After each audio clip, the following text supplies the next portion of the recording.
Subscribe to our channel by clicking the subscribe button. Click the bell button and enjoy the latest uploads from our channel. Now student, जिस तरह से आपने twice of angles जब आपको दिए हुए हो तब ट्रिग्नोमेट्रिक रेशियोज के ट्रिग्नोमेट्रिक फंक्शंस को किस तरह से एक्सपेंड करते हैं वो फॉर्मूले देखा। अब हम देखेंगे जब थ्राइस एंगल्स दिए हुए हो तब किस तरह से करें।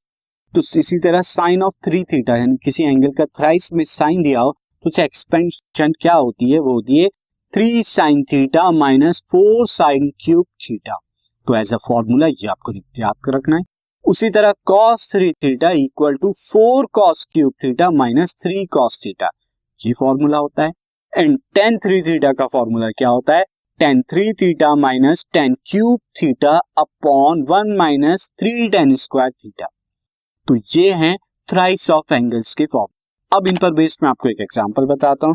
सी example, an example is prove that 8 cos cube pi by 9 minus 6 cos pi by 9 equal to 1। क्या आपको प्रूव करना है। सी किस तरह से हम प्रूव करेंगे, तो यहां पर मैं लिख देता हूं LHS हमारे को क्या दिया है 8 cos cube pi by 9 minus 6 cos pi by 9 ये दिया हुआ है। अब यहां पर आप क्या कीजिए, यहां पर आप 2 कॉमन अगर ले लें तो यहां पर क्या आएगा 4 cos cube pi by 9 minus 3 cos pi by 9।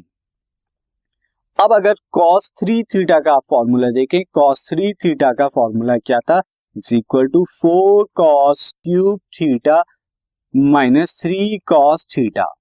तो आप देख सकते थ्राइस एंगल जो है वो एंगल के अंदर ट्रांसफॉर्म हो जाता है इस फॉर्मूले से। और अगर मैं थीटा की जगह पाई बाई 9 को देखूं यहां पर, तो एज इट इज ये फॉर्मूला हो रहा है। तो इस फॉर्मूले के अकॉर्डिंग मैं क्या लिख सकता हूं, this can be 2 into this is cos 3 into pi by 9, cos 3 into pi by 9 लिखा जा सकता है।